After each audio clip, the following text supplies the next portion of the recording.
वसुदेवसुतं देवं कंसचाणूरमर्दनं देवकी परमानंदं कृष्णं वंदे जगत्। अब सभी के चरणों में मेरा प्रणाम। शहीद अशोक यादव स्कूल के सभी प्राध्यापकगण और सभी विद्यार्थीगण, भारत विकास परिषद के सभी पदाधिकारीगण, आप सबको बहुत बहुत धन्यवाद कि ऐसा सुंदर आयोजन करने का आपने संकल्प लिया है। तो मेरी आवाज़ तो थोड़ी सी आज गड़बड़ है भैया, है ना? तो ज़रा आपकी आवाज़ देख लें कैसी है ना? तो देखो, ये दो दल बना रहा हूँ मैं, 3 पार्टी इधर और ये 3 और 3 6 वाले इधर, ठीक है? या ऐसा करते हैं 1 2 3 4 5 5 और 1 2 3 4 इधर। 12th वाले बच्चे किधर हैं? तो चलो 1 2 3 4 इधर और 5 इधर, ठीक है? मैं बोलूँगा गोविंदा, तो तुमको बोलना है जोर से हरे कृष्णा। कितनी जोर से बोलना है? ये छत उड़ जानी चाहिए। अब छत तो इन्होंने उड़ा दी। मैं बोलूँगा गोपाला, तो तुमको बोलना है 5 लोगों को। 5 हो तुम, हारना नहीं है। कितनी ज़ोर से बोलना है? कितनी ज़ोर से बताओ? छत तो इन्होंने उड़ा दिया, तुम क्या करोगे? सड़क पर आवाज़ जानी चाहिए। चलिए ठीक है, आवाज़ आ रही है पीछे तक मेरी। मैं बोलूँगा गोविंदा, तो ये 4 लाइन हाथ ऊपर करके, ठीक है? और मैं बोलूँगा गोपाला, तो ये 5 लाइन हाथ ऊपर करके, ठीक है? तैयार? बिल्कुल रेडी। गोविंदा। अरे क्या हो गया तुम्हारे? क्या बेहोश हो गया? अरे नींद में हो क्या? नींद में? गोविंदा। पूरा हाथ ऊपर, हाथ ऊपर। गोविंदा। गोविंदा। गोपाला। गोपाला। गोविंदा। गोविंदा। गोपाला। गोपाला। गोविंदा। क्या कर रही है बीच में?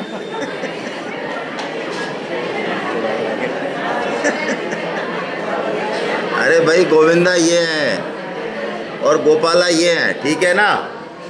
ठीक है, याद है कि नहीं पूरा? आप आगे आ जाओ, पीछे वाले सुन नहीं रहे तो आगे आ जाओ, कोई समस्या नहीं है। थोड़ा आगे आ जाओ, आगे आ जाओ, थोड़ा आगे सर।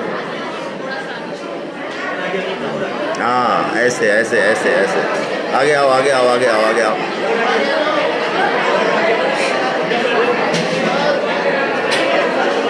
पीछे वाले आ जाए, पीछे और पीछे करेंगे।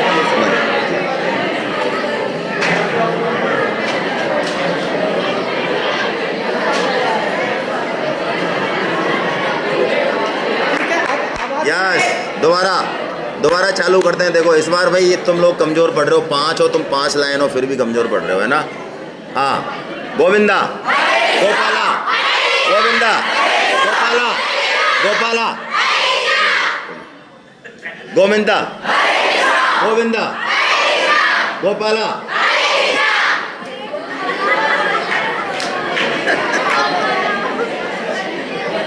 तुम्हारा माइंड कहाँ है भाई? हैं? अरे तुम्हारा दिमाग काम कर रहा है कि नहीं कर रहा है? और कान काम कर रहे हैं नहीं कर रहे हैं तुम्हारे? मैं चलिए चलिए सभी बोलिए जोर से, हरे कृष्णा। हरे कृष्णा। तो आज हम क्या सुनने वाले हैं, क्या पढ़ने वाले हैं? श्रीमद् भगवत गीता। क्या मतलब है इसका? श्रीमद् का क्या मतलब होता है? श्री का मतलब क्या होता है? श्री का मतलब जो सुंदर है, शोभामान है। और श्री का एक मतलब ये भी होता है, समझते हो? हाँ, देखो कैसी मुस्कुराहट आई है। और आपसे ज़्यादा मुस्कुराहट आपके पेरेंट्स के आई है, गुरुजनों के आई है। तो श्री का मतलब क्या है? हाँ, पैसा। तो देखो, पैसा 2 तरीके से आता है। पैसे की देवी कौन है? तो लक्ष्मी जी की पूजा करते हो ना? तो लक्ष्मी जी के दो रूप हैं। एक तो लक्ष्मी जी आती है उल्लू पे बैठ के, जो अकेली लक्ष्मी आती है वो उल्लू पे बैठ के आती है। तो हम सब दीपावली पे किसकी पूजा करते हैं? अकेली की करते हैं ना। वो उल्लू पे बैठ के आती है, वो उल्लू बनाएगी हमको। तो किसकी पूजा करनी चाहिए? नारायण भगवान के साथ, लक्ष्मी नारायण भगवान के साथ जो लक्ष्मी आती है, वो लक्ष्मी आती भी है और उल्लू नहीं बनाती, वो बहुत सुखद समृद्धिदायक होती है। तो हमको श्री मिलेगी किससे? गीता पढ़ने से। बोलो, आज तक कभी सुना आपने? तो बढ़िया रहा ना आपके। तो ये मैं जो बात बोल रहा हूँ ये बिल्कुल पक्की बात बोल रहा हूँ, ऐसे मत समझना हंसाने के लिए बोल रहा हूँ। और आप भी सुने सब गुरुजन। मेरा तो भाव ऐसा रहता है, जैसा कि भाई साहब ने बोला, तो इस बोलने से मुझे लग रहा है कि शायद हम में से बहुत कम लोग जो है अपना बहुत महत्वपूर्ण समय निकाल पाएँ कि गीता को पढ़ लें थोड़ा सा। विदेश वाले तो पढ़ रहे हैं, बड़े बड़े वैज्ञानिक पढ़ रहे हैं, करोड़पति अरबपति पढ़ रहे हैं, लेकिन थोड़ा बहुत हमको समाज ने, भगवान ने क्या दे दिया कि हमारे पास टाइम बिल्कुल नहीं है। कितने लोगों ने गीता पढ़ी है? चलिए, बहुत बढ़िया। हमारी बिटिया 1 2 3, उठाओ हाथ उठाओ, डरने की ज़रूरत नहीं, मैं कुछ पूछूंगा नहीं, इनाम ही दूंगा बल्कि। 4 5, चलो 6 लोग। अब हमारे गुरुजनों में से हाथ उठाएं। चलिए, 2 और 2 लोगों ने पढ़ी हुई है। तो देखिए, गीता का पूरा नाम है श्रीमद् भगवद गीता। भगवत का मतलब भगवान का, गीता का मतलब गीत। भगवान ने क्या गाया? गीत गाया। अच्छा, आपका रिजल्ट बहुत अच्छा हो जाए, है ना, कोई अच्छा दोस्त बन जाए, ज़िंदगी में कोई मस्ती आ जाए, तो क्या निकलता है मुँह से? गुनगुनाते हैं अपन, है ना। जैसे बाथरूम में नहाते हो या कभी गुनगुनाते हैं ना, मस्ती में जब होते हैं, जब बहुत प्रसन्न होते हैं, जब गाते हैं ना भाई। तो भगवान भी कब गाया? भगवान ने गीता कब सुनाई है? जब भगवान बड़े प्रसन्न हैं। तो भगवान ने इसमें ऐसी चीज़ें बताई हैं जो बहुत काम की हैं, हमारे बड़े काम की हैं। मेरी आवाज़ आ रही है पीछे तक? पीछे तक आ रही है आवाज़? चलिए, है ना। देखिए, भगवत गीता जिसको जो चाहिए वो सब देती है। आपको स्वास्थ्य चाहिए, हाँ दे देगी। आपको ये चाहिए कि मैं एग्ज़ाम में अच्छे नंबर कैसे लाऊं, हाँ दे देगी। आपको ये चाहिए कि मैं मेरे दोस्तों से कैसे बात करूं, मैं फ्रेंड्स को कैसे पहचानूं, अच्छे लोग कौन हैं, बुरे लोग कौन हैं, तो दे देगी। आपको ऐसा लगे किसी बच्चे को कि यार मेरा मन ख़राब चीज़ों की तरफ ज़्यादा जाता है, मैं चाहता तो नहीं हूँ ख़राब काम करना, ख़राब बातें करना, लेकिन मेरा मन बड़ा इधर उधर जाता है, तो आपके मन को ठीक कर देगी गीता। आपको इसके अलावा ज़िंदगी में जो कुछ चाहिए वो सब गीता देती है। बोलिए, ऐसी गीता को हमको पढ़ना चाहिए कि नहीं पढ़ना चाहिए? पढ़ना चाहिए, ठीक है ना। तो जिन्होंने लोगों ने हाथ खड़े करे कि हमने गीता पढ़ी हुई है, मेरे को ऐसे कोई बंदे हैं जो 5 लोग सुना दें गीता के? आप में से कोई भी?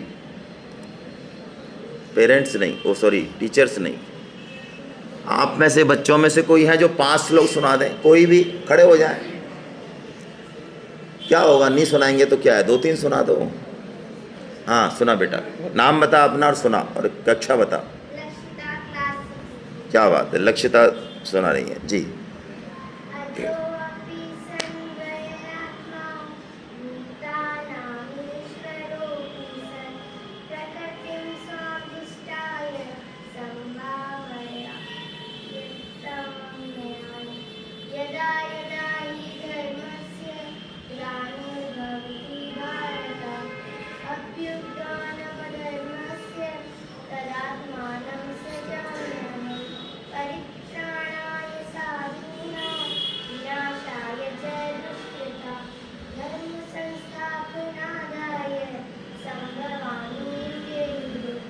वाह भाई,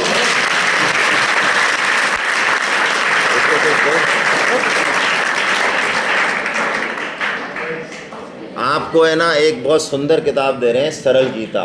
इसमें क्या है, आ जाओ इधर आ जाओ, बाकाबा साहब दे रहे हैं। ये आगे सर, इधर आ गए, इधर आओ बेटा। ठीक है। ये फोटो खींचो भाई। सामने ले ये जो है ना इस किताब में क्या है पता है?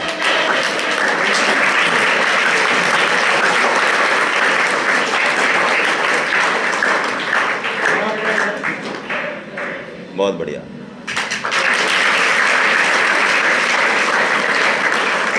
इस किताब को बेटा खोल के दिखाइएगा। देखो इस किताब में है ना सारे श्लोक लिखे हुए हैं अलग अलग कलर से और इनको तोड़ के लिखा हुआ है।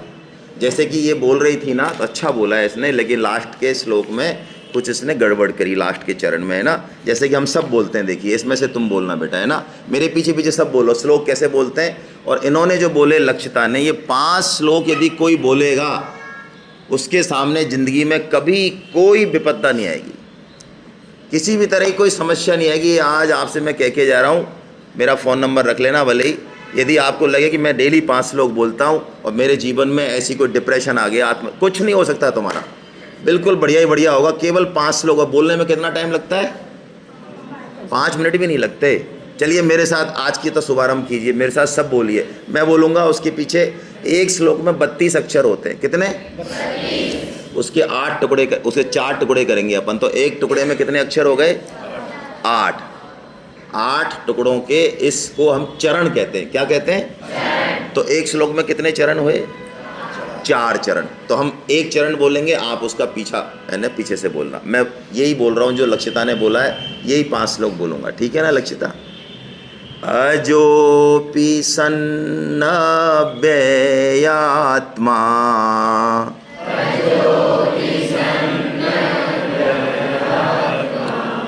भूतानामीश्वरोऽपि सन्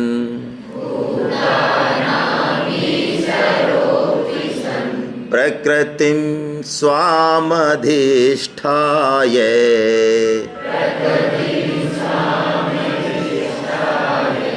संभवां यात्ममायया। अब आ गया ना ठीक बोलना? संभवां यात्ममायया। आगे के 2 श्लोक तो आपको याद होने चाहिए, महाभारत देखी होगी आपने, तो सब बोलना जल्दी जल्दी से, है ना, है ना। यदा यदा हि धर्मस्य ग्लानिर्भवति भारत अभ्युत्थानमधर्मस्य तदात्मानं सृजाम्यहं परित्राणाय साधूनां विनाशाय च दुष्कृतां धर्म संस्थापनार्थाय संभवामि युगे। अब अगला श्लोक मैं बोलूँगा, पीछे बोलना। जन्म कर्म च मे दिव्य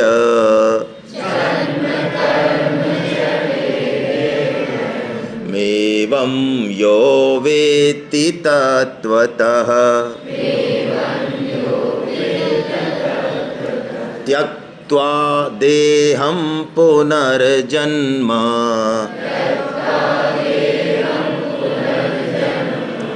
नैति मामेति सोऽर्जुन। नैति मामेति वीतराग भय क्रोध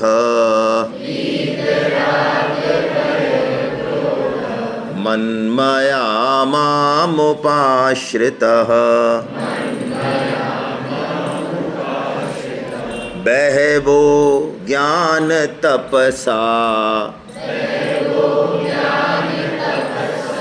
भूता मद्भावमागता।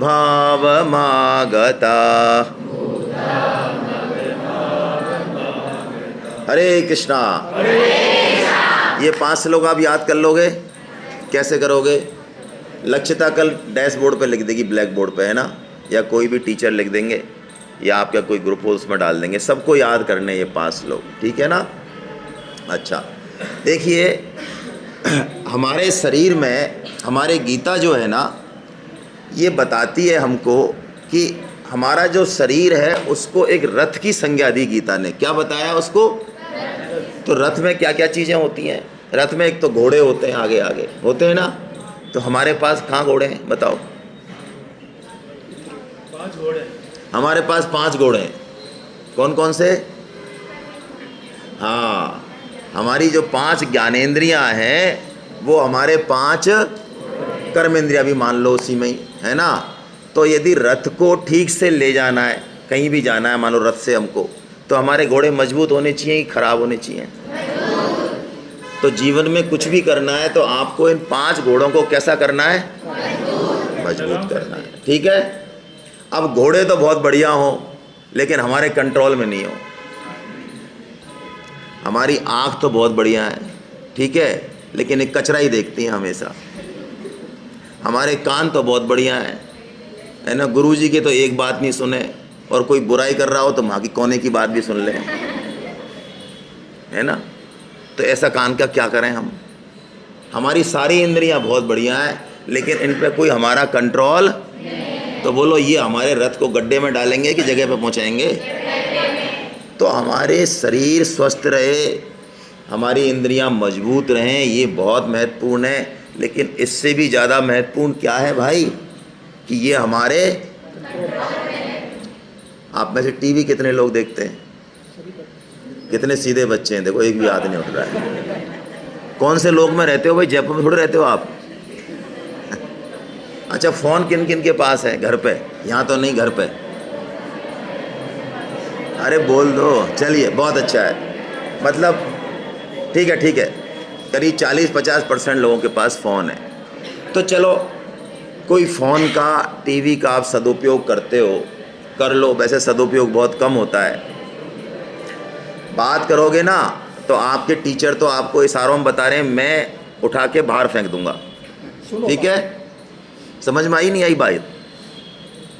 मेरे को 10 साल का अनुभव है, आप ऐसे नहीं समझोगे। जो मैं जानता हूँ कौन ऐसे लोग हैं, उनको मैं उठा के वही उठूँगा यहाँ से और उठा के बाहर फेंक दूंगा। उनको ज़रूरत नहीं है गीता सुनने की, वो बाहर बात करें आराम से।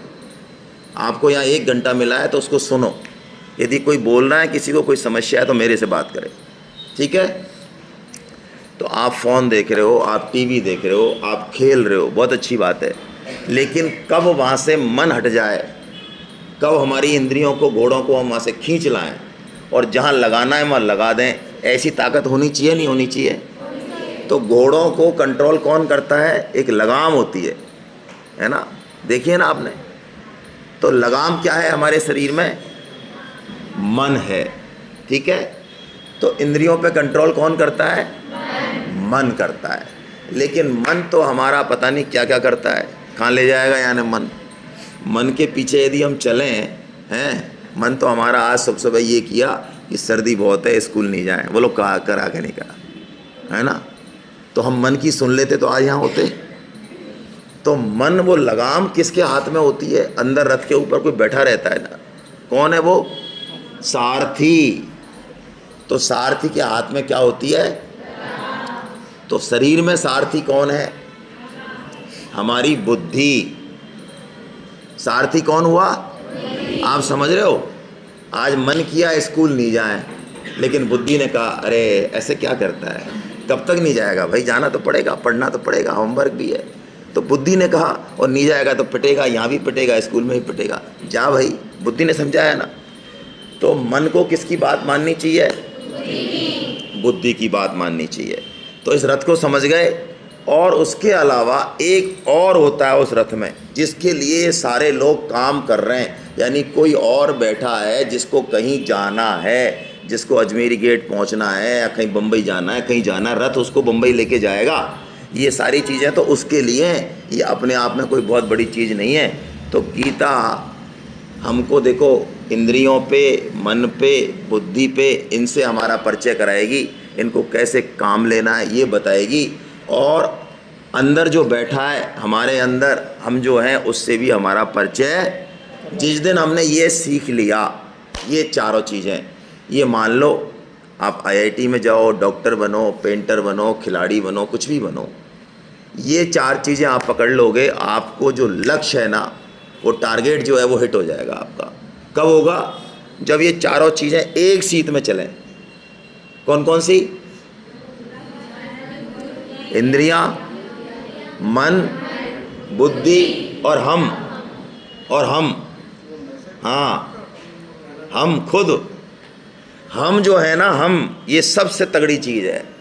हम यदि ठान लेना हम यदि कोई चीज़ ठान लेना तो मन और बुद्धि की हिम्मत नहीं है कि वो हमारा आदेश का उल्लंघन कर दे। ठान लें तो, है ना।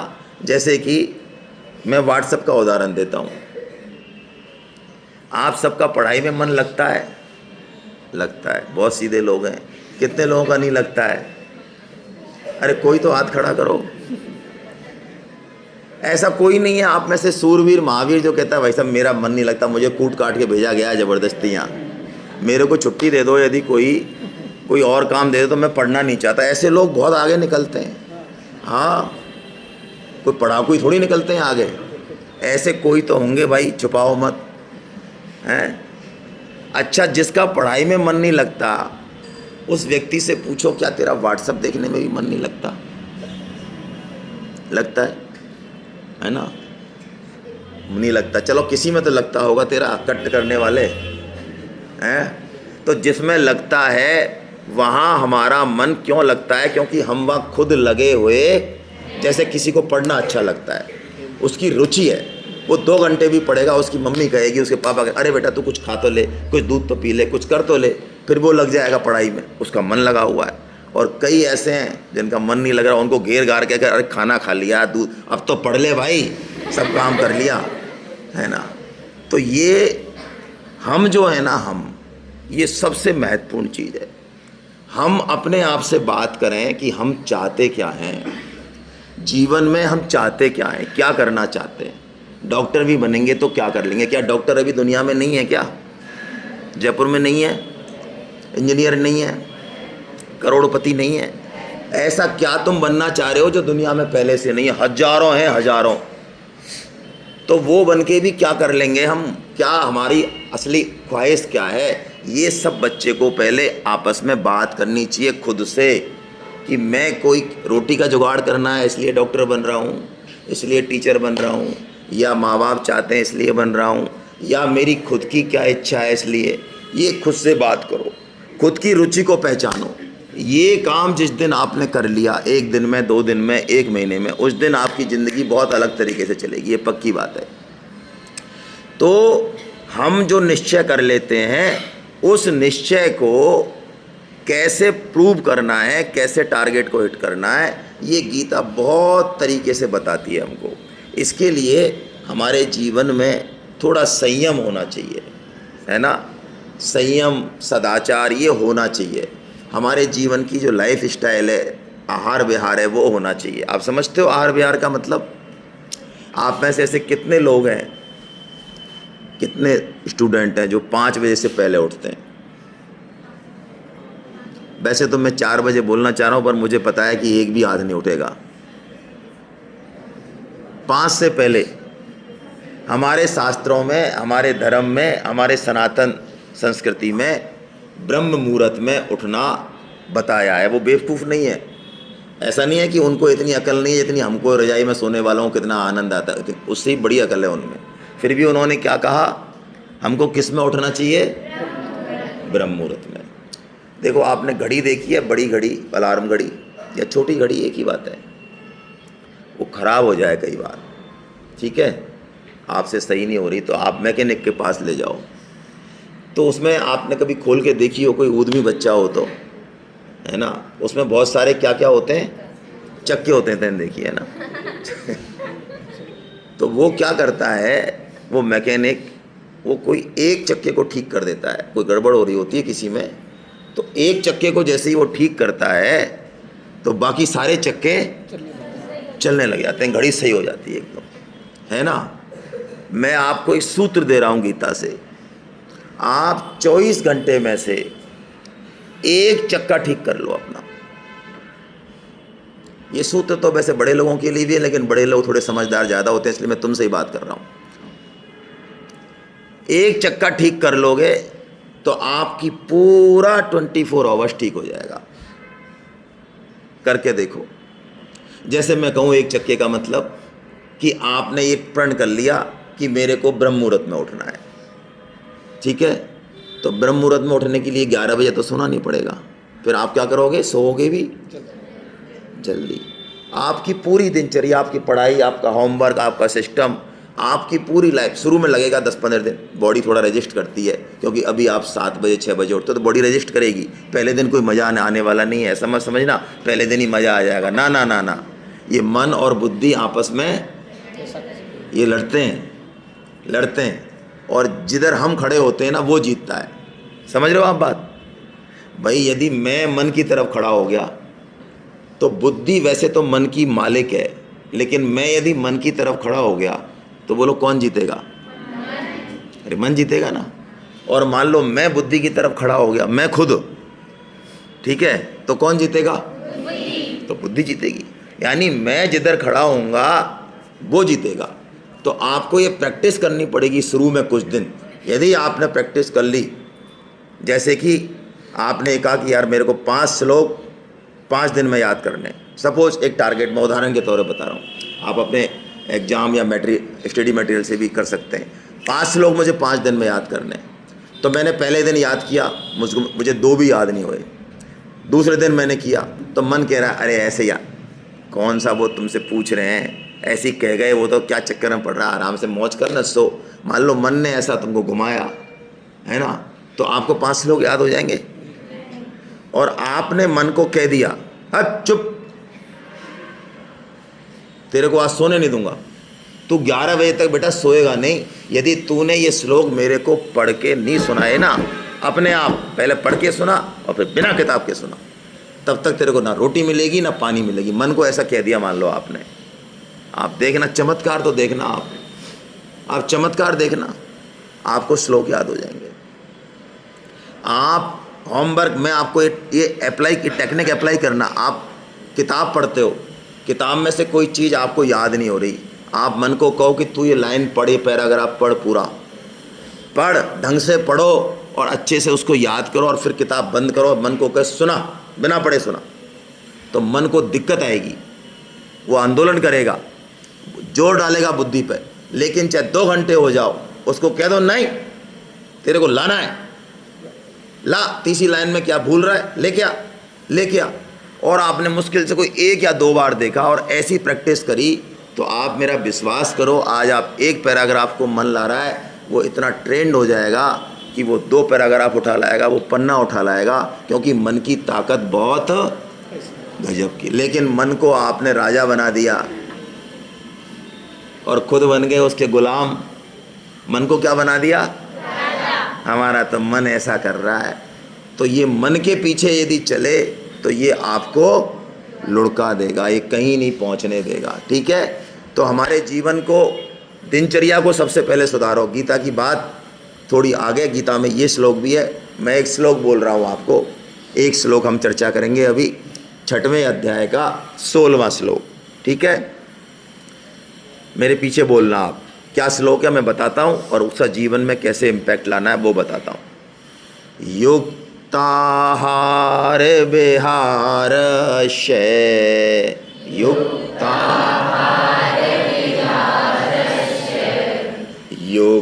युक्तचेष्टस्य कर्मसु,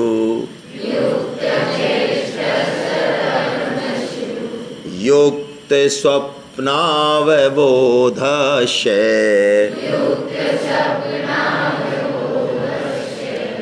योगो भवति दुःखः। क्या मतलब है इस श्लोक का, हम हिंदी में समझते हैं। ये तो संस्कृत हो गई है ना, ये तो पंडितों का काम हो गया, लेकिन हाथ तो कुछ आया ही नहीं।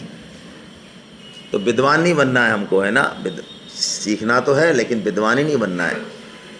भगवान श्री कृष्ण कह रहे हैं कि यदि हमारे जीवन का आहार विहार, युक्त आहार विहार, युक्त हो, युक्त मतलब जितनी जरूरत हो, जितनी रुचि हो, जितना अपेक्षित हो उतना हो, आहार विहार हमारा युक्त हो, चेष्टा हमारी युक्त हो। चेष्टा मतलब किस कर्म में कितनी पोटेंशियल लगाना है, कितना समय लगाना है कि नहीं लगाना है।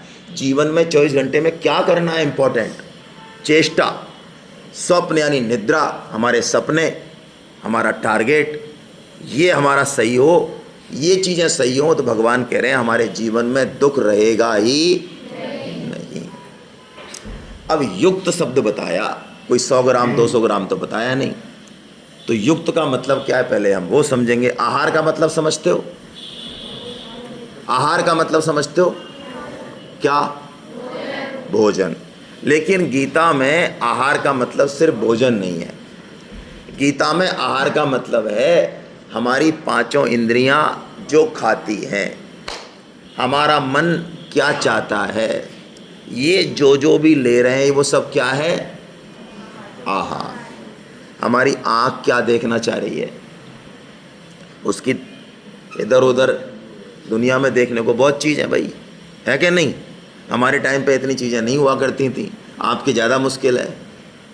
आजकल दिमाग को डिस्ट्रैक्ट करने की चीज़ें बहुत ज़्यादा हैं संसार में, है या नहीं है बताइए?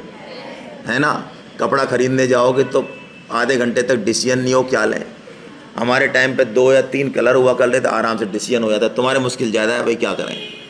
तो कहने का मतलब है कान से क्या सुनना, आँख से क्या देखना, है ना, मुंह से क्या, इन सब का आहार युक्त होना चाहिए। और विहार का मतलब हमारा बाकी का उठक बैठक घूमना फिरना, ये हमारा जीवन युक्त होना चाहिए। युक्त मतलब, अब युक्त का मतलब समझो। युक्त का मतलब है जो आपका लक्ष्य है आप वो चीज़ ग्रहण करो जिससे कि वो लक्ष्य हिट हो जाए। ठीक है? अब जैसे मेरे को सुबह 4 बजे उठना है, ठीक है, तो मेरे को कितना खाना चाहिए शाम को? दबा के नहीं खाना चाहिए ना। तो युक्त का मतलब क्या हुआ? मैं उतना ही खाऊं और उस समय खाऊं जिससे वो पच जाए और 4 बजे मैं उठ जाऊं। मेरे को पहलवानी करनी है, मेरे को पहलवानी का शौक़ है, तो मेरे को कितना खाना चाहिए और कैसा खाना चाहिए? बढ़िया खाना चाहिए, देसी घी पीना चाहिए, दूध पीना चाहिए। जैसे हमारे सेना के जवान हैं तो उनको कितना खाना चाहिए? अच्छा खाना चाहिए ना, अच्छा खाना चाहिए। युक्त का मतलब क्या हुआ? जिससे जो हमारा लक्ष्य है वो हिट हो जाए। ये सबके लिए अलग अलग है। आपको मैं किस्सा सुनाता हूँ, आप सुनना, इसलिए मैं कह रहा हूँ युक्त को अपने लिए परिभाषित करना। एक गधा था, गधा, ठीक है, तो गधा खड़ा था नदी के किनारे और नदी में थोड़ा पानी ज़्यादा आ रहा था। गधे को जाना था नदी पार करके दूसरी तरफ। तो गधा सोच रहा है यार जाऊं कि नहीं जाऊं, पानी पता नहीं कितना गहरा है, काफ़ी देर हो गई। उधर से एक ऊंट आया। कौन आया? तो ऊंट आया, जैसे उसने देखा ऊंट पार करके आ गया तो वो दौड़ के ऊंट के पास गया। अरे भाई साहब आपने नदी पार कर ली? कि हाँ कर ली मैंने। कितना पानी है? उसने कहा घुटने घुटने पानी है, कोई टेंशन नहीं, चले जाओ। तो गधे भाई साहब चल दिए और चलने के बाद चल ही दिए। फिर वो पहुंचे तो जो ऊंट का युक्त था वो गधे के लिए युक्त नहीं था। आप समझ रहे हो बात? आप बहुत गहरी बात है ये। किसी भी बच्चे को किसी को भी कॉपी नहीं करना चाहिए। हमारे सबकी याददाश्त, हमारी सामर्थ्य, हमारे सपने सबके अलग अलग हैं। ज़बरदस्ती का लोड नहीं लेना चाहिए हर बच्चे को। हर बच्चे को भगवान ने एक बिल्कुल यूनिक बनाया है। आप अपने आप में अनोखे हो, अनोखे। ये बात बड़े लोग उसको हंसेंगे, लेकिन मैं आपको गीता के आधार पर कह रहा हूँ 800 करोड़ में से आप जैसा कोई दूसरा नहीं है, किसी जैसा भी दूसरा कोई नहीं है। हम सब अपनी क्षमता को, अपनी रुचि को पहचानें और जो कर सकते हैं वो टारगेट लें। अननेसेसरी दूसरे को कॉपी करके गलत ट्रैक नहीं चुन लें। तो युक्त आहार और विहार।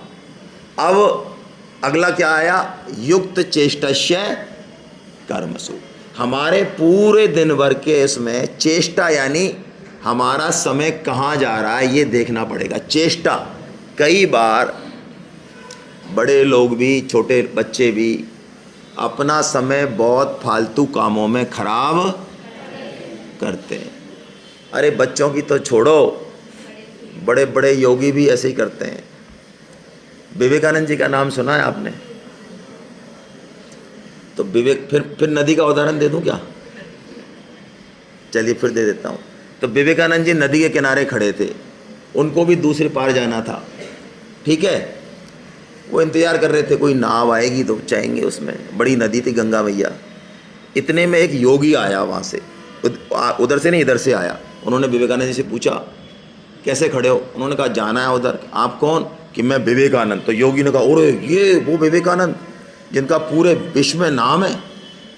उसने कहा आप इतने बड़े योगी और एक नदी को पार करने में आपको दिक्कत आ रही है?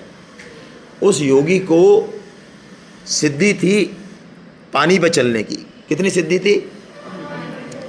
उसने विवेकानंद जी के सामने थोड़ा सा अपने आप को दिखाने के लिए उसने कहा वाह ऐसे ही खड़े हो आधे घंटे से यार। वो नदी पे उतरा और जैसे अपन ज़मीन पे चलते हैं ऐसे चल के वो नदी के वहाँ से गया नहीं, आगे खड़ा रहा वहीं। विवेकानंद जी नाव आई, नाव में बैठे और जो है वो पहुँच गए। जैसे ही वो पहुँचे वो आया योगी, देखा हमारा जलवा देखा आपने? तो विवेकानंद जी ने पूछा आपने ये सिद्धि कितने सालों में हासिल करी? तो उस योगी ने कहा मैंने 20 साल लगाए। कितने? 20 साल। उन्होंने कहा आपने 20 साल लगाए, मैंने चवन्नी दे के इस नदी को पार कर लिया बड़े आराम से। आप समझ रहे हो बात? हमारे बड़े लोगों में से कई लोग मितव्यता अच्छी चीज़ है, लेकिन हम 10 रुपये बचाने के लिए 2 घंटे लाल कोठी सब्जी मंडी में हारते फिरें और फिर कहें कि हम 10 रुपये बचा लाए। बेहतर होता कि उस 2 घंटे का हम कहीं बहुत अच्छी जगह सदुपयोग। ऐसे ही आपको अपने लिए देखना है, दूसरों की तरफ नहीं, कि आपकी चेष्टा किस कर्म में आप कितना इनपुट दे रहे हो और कितना देना चाहिए। घर के काम में, गुरुजनों के काम में, समाज के काम में, पढ़ाई में, किस में क्या देना चाहिए। युक्त चेष्टा होनी चाहिए। युक्त चेष्टस्य कर्मशु, ये भगवान ने दूसरा सूत्र दिया। और युक्त स्वप्नावबोधस्य, ये तीसरा सूत्र बड़े काम का है। भगवान कह रहे हैं देखिए जीवन में वही लक्ष्य बनाना चाहिए जो हम अचीव कर सकते हैं, जो हमारे नाप का है। जूता वो पहना जाता है जो कि हमारे, यदि आप अपनी नाप का जूता नहीं पहनेंगे, मान लो बहुत टाइट पहनेंगे या बहुत, तो काम हो जाएगा, परेशान रहेंगे हम। कई बार लोग तो क्या, बच्चे तो क्या, हमारे माता पिता उसमें बहुत बड़े दोषी हैं। वो खुद तो बेचारे कुछ कर नहीं पाए तो बच्चों के सिर पे रख देते हैं बरोटा, बेटा मैं तो नहीं बन पाया तू बन IAS। अब बच्चे का एप्टीट्यूड है नहीं, है ना, और बच्चा घिस रहा है घिस के वो 5-7 साल में रिजेक्टेड पीस होके और कहीं का नहीं रहता। कहने का क्या मतलब? युक्त स्वप्नावबोधस्य, वही सपने, वही टारगेट, अपनी क्षमता, अपनी रुचि, अपना परिवेश, अपना सिस्टम पहचानो और ज़िंदगी को एक लक्ष्य दो। ठीक है ना? ये भगवान ने कहा यदि हम ये 3 चीज़ें ठीक से कर लें जो भगवान बता रहे हैं, तो भगवान चैलेंज कर रहे हैं, भगवान श्री कृष्ण, योगो भवति दुःखः, जीवन से दुख नहीं रहेगा। हमारा दिनचर्या संयमित हो, आहार विहार संयमित हो। जब तक आहार विहार संयमित नहीं होगा, हमारी मन बुद्धि शुद्ध नहीं होंगे। ये ध्यान रख लो आप लोग। बच्चों को ये विद्यार्थी जीवन तपस्या है ना, इसलिए बहुत ज़्यादा दूसरों की चीज़ों को देख के मन को ललचाना अच्छी बात नहीं है। देखो मैं आपको एक बात बताता हूँ, आपको पता नहीं कैसी लगेगी लेकिन रियल उदाहरण है। मेरा दोस्त, हम साथ पढ़ते थे, मधुसूदन, मैं नाम भी बता देता हूँ। वो नासा में है इस समय, मेरे साथ पढ़ा है नासा में। नासा समझ रहे हो कहाँ है? अमेरिका में। सबसे टॉप की एजेंसी जो वर्ल्ड की है, जो पूरे वर्ल्ड को ध्यान, अंतरिक्ष का, वो नासा में है। वो मधुसूदन इंडिया आता है, वो अपने फादर की डेथ पे भी नहीं आ पाया। वो इंडिया आता है तो अमेरिका के कमांडो उसको एयरपोर्ट पे इंडिया के कमांडो को हैंड ओवर करते हैं। मैं मजाक नहीं कर रहा हूँ, कोई उसको कहने के लिए कह रहा हूँ कि आओ इम्प्रेस करने के लिए, कि ये 15 दिन के लिए इंडिया में जाएगा। जहाँ भी जाएगा वो कमांडो साथ चलते हैं और उस इंडियन कमांडो उसको USA कमांडो को सुपुर्द करते हैं। इतना इम्पोर्टेंट मिशन पे लगा हुआ है वो मधुसूदन। वो हमारे साथ पढ़ता था। वो इतना गरीब था कि उसकी शर्ट कम से कम, ये बात जो मैं कह रहा हूँ आप इसको प्रूव भी कर सकते हो, चेक भी कर सकते हो, 15 जगह से सिली होती थी। कितनी जगह से? 15 जगह से। यहाँ से सिली हुई है, यहाँ से सिली हुई है, यहाँ से सिली हुई है, यहाँ से सिली हुई है, और उसके मन में किसी तरह का कोई ये नहीं कि कोई डिप्रेशन में चला जाए। उसका एक ही टारगेट था, मुझे आईआईटी क्रैक करनी है। मेरा आईआईटी में नहीं हुआ, हमने साथ साथ दिया, मेरा नहीं हुआ, मेरे पास 10-5 सर्ट तो होंगी, लेकिन उसका हुआ आईआईटी कानपुर में, और आज वो नासा में है। मेरा कहने का क्या मतलब है इस उदाहरण को देने का, आपको जो चीज़ें अभी मिली हुई हैं, जो सुविधाएं मिली हुई हैं, जो चीज़ें मिली हुई, वो तो एक अलग बात है, इनका कैसे बेहतर उपयोग करना है, ये असली बात है। देखिए गीता क्या करती है, मैं आपको बताता हूँ। कभी भी गीता इस बात का रोना नहीं रोने देती कि मेरे को माता पिता ऐसे मिले, मेरे को स्कूल ऐसा मिला, मेरे को धन दौलत ऐसी मिली, मेरे को ये ऐसा मिला, मेरे को पड़ोसी ऐसा। नो, गीता इस पे चैप्टर पे क्लोज कर देती है ना, जैसा मिला है बेस्ट मिला है। आपने ताश का गेम देखा है? ताश खेलते ना, कार्ड्स। मैं आपको 2 चीज़ें बताता हूँ। ताश का गेम जब कार्ड्स आप खेलते हो तो पत्ते कैसे आएंगे, ये आपके हाथ में है क्या? हेलो, हाथ में? आप में से कोई ऐसा है जिसने माता पिता को चुना हो कि यार ये जयपुर में गोपालपुरा में ये वाले माता पिता, हाँ ये मेरा टिक कर दो भाई साहब, ऐसे चुना है? अच्छा, भाई बहन को चुना है, ये तो बहुत मेरे को मारता है, ये भाई तो मैं लूँगी नहीं, ये मेरे को बढ़िया वाला दे दो बिना लड़ने, ऐसा चुना है?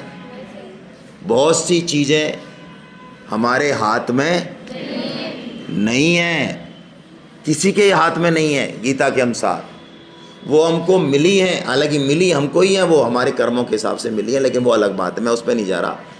तो ताश के पत्ते आपको कैसे आए हैं, इस पे तो चर्चा कर दो बंद। वो जैसे आए हैं, अब खेलना कैसे है, दिमाग इस पे लगाना है। समझ में आ रही बात? खेलना कैसे है, दिमाग इस पे लगाना है। जिस दिन आप ये समझ गए तो बस फिर खेलने की कला आ जाएगी। और एक बात ध्यान रखो, आप कभी भी छोटी मोटी असफलताओं से नहीं घबराना चाहिए। गीता में कहा है हमको कैसा होना चाहिए, हमारे अंदर धैर्य और उत्साह, ये 2 चीज़ें, 2 मंत्र देती है गीता, धैर्य और। आप गीता की बात को यदि मानो तो कई बार असफलता, हमने पूरी कोशिश की, असफलता मिलती है, बहुत लोगों को मिलेगी। असफलता कई बार हमको बहुत अलग जगह ले जाने के लिए आती है, यदि हम उसका मैसेज सुन लें तो। और मैसेज नहीं सुन पाएँ और ऐसे डिप्रेशन में जाके और उल्टे सीधे काम करें तो कोई इलाज नहीं है। हमारे एक राष्ट्रपति हुए अभी जो रिटायर हुए, वो नहीं, इससे पहले वाले जो इसरो जुड़े हुए थे, इसरो से, अब्दुल कलाम साहब। अब्दुल कलाम साहब के जीवन का मैं किस्सा सुनाता हूँ आपको, आप देखना। उन्होंने गीता को, वो अब भी गीता पढ़ा रहे हैं अपने गांव में, सबको पढ़ा रहे हैं, बच्चों को, खुद पढ़ते हैं वो गीता। मुसलमान है वो, लेकिन गीता किसी हिंदू मुसलमान को नहीं मानती। गीता कहती है आप इंसान हैं क्या, आप सफलता चाहते हैं क्या, आप शांति चाहते हैं क्या, आप सुख चाहते हैं क्या, तो गीता आपके लिए है। कलाम साहब का एनडीए में सिलेक्शन हुआ। एनडीए का मतलब समझते हो? 12th वाले तो बताओ। बहुत मौज में बैठा है बेटा तू, है ना? तेरे को बाहर फेंकना है क्या? ज़्यादा आराम में बैठा है? एनडीए का मतलब आता है तेरे को? तू तो मुस्कुरा तो ऐसे रहा है गोल्ड मेडल जीत लिया हो, नहीं आगे। नेशनल डिफेंस एकेडमी, आर्मी में जाने के लिए ये एग्ज़ाम सबसे ऊपर है। जो भी बनेंगे आर्मी में बड़े अफसर, वो इससे ही बनेंगे, chief of the army staff भी इससे ही बनेगा, एनडीए, ठीक है? तो कलाम साहब की इच्छा थी कि मैं एनडीए में जाऊं, उनका सिलेक्शन हो गया। इंटरव्यू था उनका, इंटरव्यू बड़ा टफ होता है उसमें, सिलेक्शन तो मेरा भी हुआ है, इंटरव्यू में नहीं हुआ। तो कलाम साहब कहाँ रहते हैं? केरल में। इंटरव्यू था देहरादून में, बोलो आप। और इतने गरीब कलाम साहब कि जाने के पैसे नहीं उनके पास, और मन में बहुत इच्छा उनकी कि मेरे को इंटरव्यू देना चाहिए। तो उनकी एक सिस्टर थी जिसकी शादी हो गई, उस सिस्टर के पास कुछ सोने के गहने थे। उस सिस्टर ने कहा कि बेटा, बेटा बोलती थी उनको, तेरा सिलेक्शन हो जाएगा, कि पक्का हो जाएगा, जो भी बोलते वो जी जी अम्मा, जो भी अम्मा, पक्का हो जाएगा कि देख बेटा, पक्का हो जाए, जब तो मैं चोरी छिपे अपने सोने के गहने तेरे को दे दूँ, बेच के दे दूँगी, तो पैसा है ना कि जरूर हो जाएगा मेरा, और होने के बाद मैं तेरे को सोने के गहने डबल बनवा दूंगा, मेरी तनख्वाह से बनवा दूंगा। तो उसकी सिस्टर ने अपने ससुराल वालों से छिपके और उनको वो सोने के गहने बेच के और उनको पैसे दे दिए। आप सुनना स्टोरी, बहुत इंटेलिजेंट थे कलाम साहब। इंटरव्यू हुआ और हाथों हाथ रिजल्ट देते हैं वो आर्मी में, कभी आप तो जाओगे अभी, हाथों हाथ रिजल्ट देते हैं, है ना, एसएसबी का। तो रिजल्ट आ गया शाम को, और कलाम साहब का उसमें हुआ कि नहीं हुआ? तुम्हें कैसे पता है? चलिए, उनका नहीं हुआ, और नहीं हुआ, अब उनके दिल पे क्या बीती होगी बताओ। आपको ध्यान हो तो ऋषिकेश में जो झूला है, लक्ष्मण झूला, उसके पास आज भी हम ऋषिकेश जाते हैं, एक चट्टान है बहुत, उसमें से छलांग लगाते हैं लोग, तैराकी लगाते हैं, बाकी तो मर जाते हैं। तो कलाम साहब आप सोचिए, उस चट्टान पर चहलकदमी कर रहे थे। क्यों? उन्होंने कहा अब मैं दोबारा अपने घर जा नहीं सकता। मेरी सिस्टर को, जिसको मैंने इतना विश्वास दिया, मैं क्या मुंह दिखाऊंगा उसको। इसलिए वो अपना उस गंगा के दूसरी तरफ शिवानंद आश्रम में आज भी है, वहाँ पे शिवानंद महाराज उस समय मौजूद थे, अब तो नहीं है वो। शिवानंद महाराज अपने आश्रम में बैठे थे।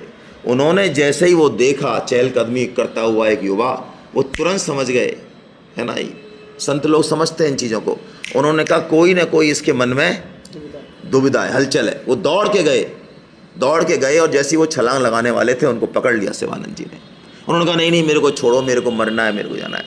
शिवानंद जी ने उनसे एक बात कही जो कलाम साहब ने लिखी है। शिवानंद जी ने उन्होंने कहा कि बेटे, तुम जिस कंपटीशन के लिए और जिसके लिए तुम रो रहे हो, तुम्हारा नसीब, तुम्हारी ज़िंदगी तुमको वहाँ नहीं, तुमको कहीं उससे भी ऊपर ले जाना चाह रही है। भरोसा रखो अपने आप पे और आगे बढ़ो ज़िंदगी में। ये ख़त्म करने के लिए नहीं है ज़िंदगी। और आप देखो, कलाम साहब को बात लगी। तीनों सेनाओं के अध्यक्ष जिनको सलाम ठोकते हैं वो कौन होता है?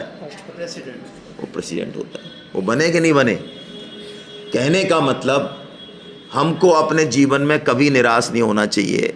सिलेक्शन नहीं हुआ, कोई बात नहीं, हम कोई दूसरा काम करेंगे। आपको पता है, आपका आईआईटी आपका हो सकता है टारगेट हो, लेकिन जो आईआईटी बॉम्बे, आईआईटी दिल्ली के टॉपर्स हैं, मैं आपको बताऊं, आपको पता हो कि नहीं, बोलो, वो सब्जी का ठेला लगाते हैं। मानते हो कि नहीं मानते हो? मैं बताता हूँ। वो चाय, हाँ, वो ऐसा बिजनेस खोलते हैं, वो नौकरी नहीं करते। आईआईटी में जाने के बाद भी वो अपने टैलेंट को, अपने स्किल को पता नहीं कहाँ लगाते हैं और बहुत आगे जाते हैं।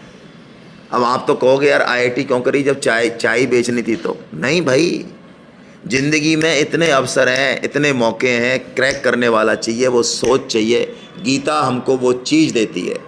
गीता हर जगह आपके साथ खड़ी होगी।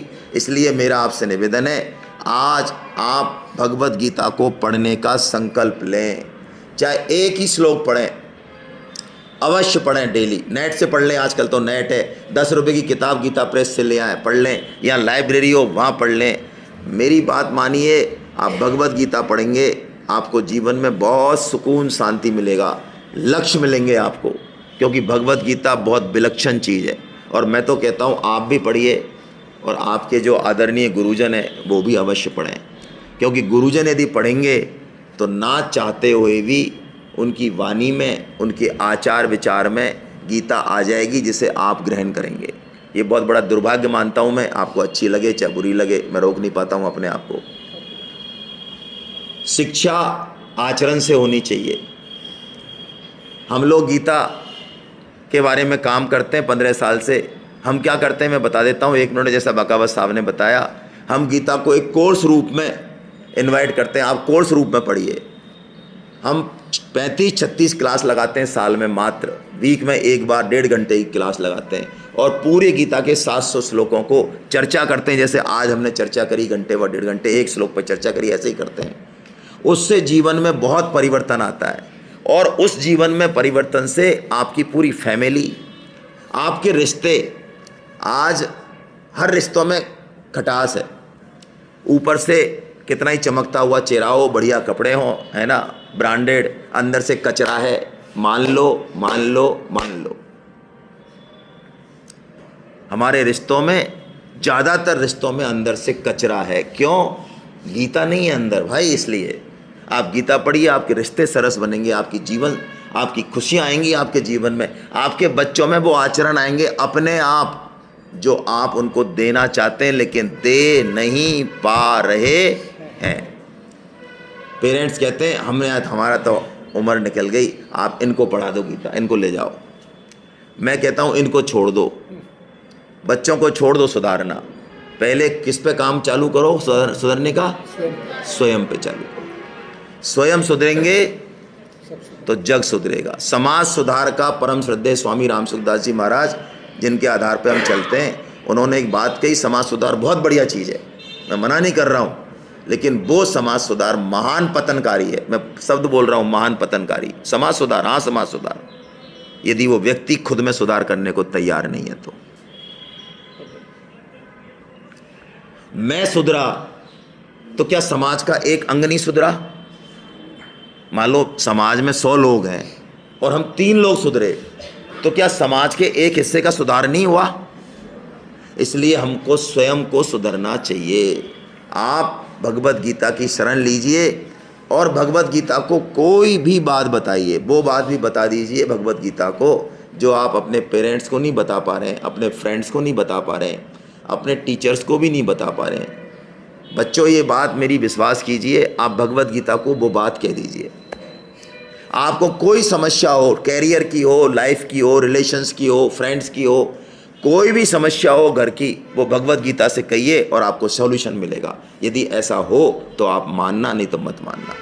ये आपके लिए भी उतना ही सत्य है, बड़ों के लिए भी उतना ही सत्य है। तो बोलिए भगवत गीता पढ़नी है तो बोलिए हरे कृष्णा जोर से, और जोर से, और जोर से। तो कैसे पढ़ेंगे? कोई एक टाइम फिक्स कीजिए, वीकली, मैं नहीं कह रहा रोज पढ़िए, वीकली पढ़ लीजिए, लेकिन कोई टाइम फिक्स कीजिए, है ना। मेरा प्रशासन से भी निवेदन यही है, आप महीने में, 15 दिन में, जब भी चाहें, हम तो तैयार हैं, है ना। आप अपने स्तर पे कोई चीज़ चलाइए और बच्चों को एक एक श्लोक अपने आप मिलेगा। आज तो सिर्फ एक इंट्रोडक्टरी हमने दिया है, अब आपके मन में किसी तरह के कोई क्वेश्चन हो, कोई प्रश्न हो कि भगवत गीता आखिर क्या हमारी सहायता करेगी पढ़ाई में, कैसे हमारे जीवन में, या कोई आपके दिमाग में कोई गीता से संबंधित कोई बात हो, तो 10 मिनट में और आपको बीच में हूँ, आपको ये अवसर है, आप चाहें तो पूछ सकते हैं, बड़े भी और छोटे भी। ओपन क्वेश्चन सेशन है, पूछ सकते हैं आप कोई भी प्रश्न, है ना। और आप पूछेंगे तो वो बाकी लोगों का होगा, चिंता मत करो। ऐसा मत सोचो कि अरे मैं कैसे पूछूं, मुझे ही नहीं आया क्या, हैं। पूछ लेना चाहिए यदि मन में है तो मैं पूछ लूं क्या फिर? भाई आपको तो आता है तो मैं पूछ लूं फिर?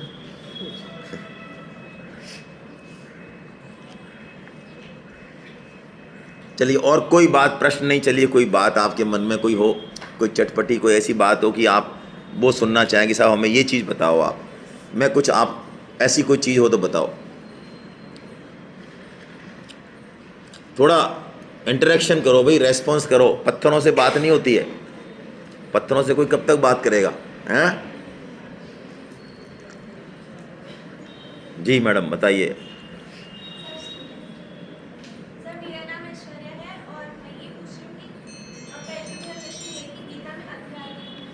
बहुत बढ़िया। ऐश्वर्या जी ने क्या पूछा? कितने? 18।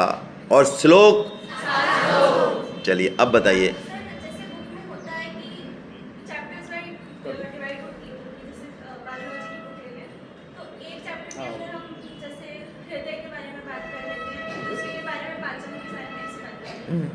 गीता में ऐसे कैसे कि एक अध्याय हमें बता रहा है कि मनुष्य को किस बारे में सोचना चाहिए और कैसे सोचना चाहिए, फिर दूसरा अध्याय, मतलब ये सब अध्याय कैसे डिवाइड है? बहुत ही बढ़िया भाई, इतना सुंदर प्रश्न मैंने आज तक नहीं सुना। ताली बजाओ इनके लिए। बढ़िया। देखो पिछले 10 साल में मैं कोई प्रश्न करने के लिए नहीं कहता हूँ, बाघावत साहब बैठे हैं, तोलानी साहब बैठे हैं, मैं झूठ नहीं बोलता हूँ। इतना सुंदर प्रश्न मैंने आज तक नहीं सुना। इतना प्यारा प्रश्न है ऐश्वर्या का कि 18 अध्याय में डिविडेशन कैसे है। वास्तव में तो गीता जब भगवान श्री कृष्ण ने बोली तो उसमें उन्होंने कोई चैप्टर वैप्टर नहीं बनाए, उन्होंने तो एक फ्लो में बोली है वो। ये तो वेद व्यास जी महाराज ने, जिन्होंने सारे शास्त्र लिखे, वेद भी उन्होंने लिखे, पुराण भी उन्होंने लिखे, उपनिषद भी उन्होंने लिखे, गीता भी उन्होंने लिखी, महाभारत भी, सब कुछ उन्होंने लिखा है। उन्होंने इसमें 18 डिविडेशन किए। कैसे किए वो, उसका प्रश्न ही है। मैं जल्दी जल्दी बता रहा हूँ आपको। देखिए पूरी गीता का दिग्दर्शन ऐश्वर्या जी के क्वेश्चन के माध्यम से हम बता रहे हैं। सबसे पहले अध्याय का नाम क्या है, अर्जुन विषाद योग। अर्जुन को क्या हुआ, डिप्रेशन। विषाद, विषाद का मतलब डिप्रेशन, दुख हुआ। लेकिन वो दुख को उसने किससे कहा, कृष्ण से। तो वो क्या हो गया, योग बन गया वो। ओहो, तो हमारे जीवन में दुख आए तो हम राइट पर्सन को कहें, इधर उधर बोलने से कोई मतलब नहीं। तो अर्जुन विषाद योग, हमारे जीवन में दुख आएंगे, लेकिन गीता हमको ये सिखाती है कि दुख में घबराना नहीं है। दुख तो वो चीज़ है ना, दुख जीवन को पीछे ले जाता है। जैसे कि धनुष नहीं होता है तो पीछे लग गया बाण, लेकिन पीछे किस लिए गया, जिससे कि वो ज़्यादा देर तक जाए। तो पहला अर्जुन विषाद योग। दूसरा है सांख्य योग। सांख्य का मतलब है हमारा मनुष्य के पास विवेक है, बुद्धि, सबसे ज़्यादा विवेक, ठीक है। इस विवेक का सदुपयोग करना है ये जानने में कि हम कौन हैं, संसार कौन है, भगवान कौन है, अपने बारे में जानना है। तो ये सांख्य योग हो गया, वहाँ डिविडेशन हो गया। भगवान ने उपदेश चालू किया वहाँ से, ठीक है, गीता सुनाना चालू किया वहाँ से कि अर्जुन विषाद योग के बाद गीता सुनाना चालू किया। फिर हमारे बीच में हमारे प्राचार्य महोदय अलका गर्ग जी आएंगे, मैं उनसे अनुरोध करूंगा कि वो स्टेज पे पधारें। फिर भगवान ने हमको कर्म योग बताया अगले 3 अध्याय में, 3, 4, 5 में। कर्म योग, कर्म योग क्या, हम जो जीवन में कर्म करते हैं, जैसे कि हमने पढ़ाई की, दुकानदारी की, नौकरी की, अभी आप सुन रहे हैं, मैं बोल रहा हूँ, इन सभी कर्मों से, झाड़ू लगाने से, रोटी बनाने से भगवान की प्राप्ति हो सकती है। समझ रहे हैं आप क्या बोला मैंने, किसी भी कर्म से भगवान की प्राप्ति, किसी भी कर्म से, छोटे से छोटे कर्म से, जूते गांठने के कर्म से भी भगवान की प्राप्ति हो सकती है। ये जो टेक्निक गीता में बताई कि हम रोटी बनाते हुए, पढ़ाई करते हुए, नौकरी करते हुए भगवान की प्राप्ति कर लें, सुख की प्राप्ति कर लें, ये टेक्निक कर्म योग है जो 3 चैप्टर में बताई, ठीक है। 5 हो गए। चौथे में भगवान ने कहा तू कर्म योग करेगा, उसके लिए तेरे को डिसिप्लिन की ज़रूरत है, तो आत्म संयम योग कहा। इंद्रियों को और मन को तू वश में कर, कैसे कर सकता है, तो ये 6वां अध्याय हुआ, उसको अलग कर दिया। फिर भगवान ने अपने बारे में बताया कि इस संसार के मूल में ज्ञान विज्ञान योग बताया भगवान ने 7वें अध्याय में कि तू समझ ये जगत क्या है, मैं क्या हूँ, उसके बारे में बताया भगवान ने बड़े ज़बरदस्त तरीके से। 8वें अध्याय में भगवान ने ये बताया कि अंत समय में, यानी मरते समय, हमको भगवान के नाम का स्मरण ही करना, रोना पीटना नहीं चाहिए। अंत समय में भगवान का स्मरण किसी को हो गया, वो सबसे बड़ा योगी, भगवान ने ऐसा कह दिया। और अंत समय में भगवान को स्मरण उसी का होगा, भगवान का स्मरण उसी को होगा जो जीवन भर भगवान का स्मरण करेगा। 9वें अध्याय में राज विद्या राजगुह्य योग बताया। भगवान ने अपने बारे में बताया कि मैं सबको मिल सकता हूँ, शूद्र को भी, वैश्य को भी, पापी को भी, साधु को भी, स्त्री को भी, सबको मिल सकते हैं भगवान। ये जो कहा जाता है इसको नहीं मिलेंगे, गलत बात है बिल्कुल। भगवान ने कहा कि मैं सबको मिल सकता हूँ और बड़े आराम से मिल सकता हूँ। फिर भगवान ने विभूति योग बताया 10वें में कि जो भी तुमको संसार में दिख रहा है, अलग अलग लोग दिख रहे हैं, अलग अलग पदार्थ दिख रहे हैं, ये सब भगवान के ही रूप हैं। हम सब, ये सब भगवान के रूप हैं, चाहे कैसे भी दिख रहे हो, है वो भगवान, ठीक है। फिर भगवान ने ऐसा प्रैक्टिकल करके दिखाया कि मेरे अंदर सब कुछ है, वो विश्वरूप योग बताया 11वां। फिर भगवान ने भक्ति बताया कि भक्ति यानी, भक्ति का मतलब है हम और हमारे भगवान, इनके बीच में एक संबंध है, उस संबंध को हम पहचान लें। जैसे कि आपको मम्मी की याद आती है, नहीं आती है, आती है ना, और रोटी खाने की जितनी ज़्यादा आती है, और पैसे की ज़रूरत होती है तो किसकी आती है? हाँ, पापा की आती है। तो बस ऐसे ही हमको भगवान की याद आने लग जाए, ये क्या है? ये भक्ति है। कोई और आलतू फालतू चीज़ नहीं है भक्ति। हमको भगवान मीठे लगें, प्यारे लगें, अच्छे लगें, ये क्या है? भक्ति है। फिर भगवान ने थोड़ा सा चैप्टर को टफ किया। भगवान ने बताया ये शरीर हम नहीं है, ये शरीर में सुंदरता नहीं है, सुंदरता किसी और चीज़ में है। अच्छा, आपने यदि किसी को देखा हो जिसका प्राणांत हो गया है, यानी मर गया है, तो आपने कभी देखा, मान लो वो बहुत सुंदर व्यक्ति था, ठीक है, तो क्या आपने कभी ऐसा देखा है लोगों को बात करते हुए, अरे यार भाई साहब इसकी नाक बहुत सुंदर थी यार? ऐसा कोई बात करते देखा है? कितनी बढ़िया नाक हो, उसकी कोई मतलब है? हम उसके बारे में बात करेंगे, इसका स्वभाव कैसा था, ये आदमी कैसा था। तो भगवान ने 13वें अध्याय में बताया कि तू ये शरीर नहीं है, तू शरीर के अंदर रहने वाला वो चीज़ तू अपने बारे में पहचान कर, ठीक है, क्षेत्रज्ञ योग। फिर 14वें अध्याय में भगवान ने बताया हमारे अंदर 3 गुण है सबके अंदर। जैसे जिन लोगों को भी नींद आ रही है ना, वो तमोगुनी है, ठीक है। जो लोग अभी चाह रहे हैं कि बाहर जाके थोड़ा सा यार 2-4 कुर्सियाँ इधर फेंकेंगे, बहुत 1 घंटे से बैठे, ये रजोगुनी है, ठीक है, इनके अंदर करने का वो है। और कोई ऐसे हैं जो बहुत अच्छा लग रहा है कि बहुत अच्छी बातें हैं, मज़ा आ रहा है यार, भगवान की बातें सुन रहे हैं, ये सतोगुनी है। तो तीनों गुण जो है ये हमारे अंदर हैं। इन तीनों गुणों को कैसे काम में लिया जाए, ये गीता में बताया। फिर भगवान ने बताया अपने बारे में कि मेरा नाम पुरुषोत्तम है, यानी भगवान हम सब जैसे ही हैं लेकिन उत्तम है, हमसे बहुत अलग है, बहुत सुंदर है, बहुत दयालु है। भगवान ने अपने बारे में बताया। फिर भगवान ने 16वें अध्याय में देवासुर संपद में हमारे अंदर 2 तरह की चीज़ें सबके अंदर हैं, एक अच्छी और एक भाई कोई आदमी ऐसा है कि वो पूरी तरह से बेकार हो, नहीं है ना, कुछ तो अच्छाई होती है। तो भगवान ने कहा हमारे अंदर दैवी संपदा यानी अच्छी चीज़ें भी हैं। और तो अब आप किसको कितना नाश्ता दे रहे हो? इस बुरी चीज़ को नाश्ता दोगे तो ये बड़ी हो जाएगी, और अच्छी चीज़ को नाश्ता दोगे तो ये भगवान ने बता दिया। फिर भगवान ने 17वें में बताया श्रद्धा।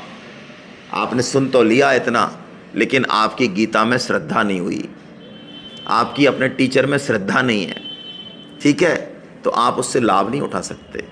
इसलिए 17वें अध्याय में भगवान ने लास्ट में श्रद्धा पे बात करी, श्रद्धा त्रय विभाग, यानी हमारी गीता में और भगवान में क्या होनी चाहिए। और फिर 18वें अध्याय में भगवान ने टारगेट बताया मनुष्य जीवन का कि हमको इस समस्त दुखों से मुक्ति पाके और अनंत आनंद की ओर जाना है ना। हम नहीं मर सकते, ये शरीर मरेगा तो मोक्ष संन्यास योग, ये 18वां अध्याय भगवान ने बताया, अपनी तरफ बुलाया भगवान ने।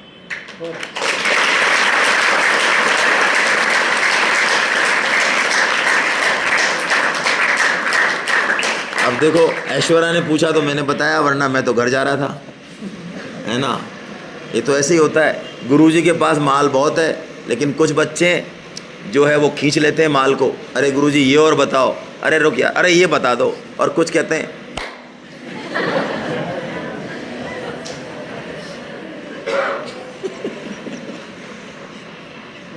हरे कृष्णा हरे कृष्णा। चलिए, आज मैंने बोला है।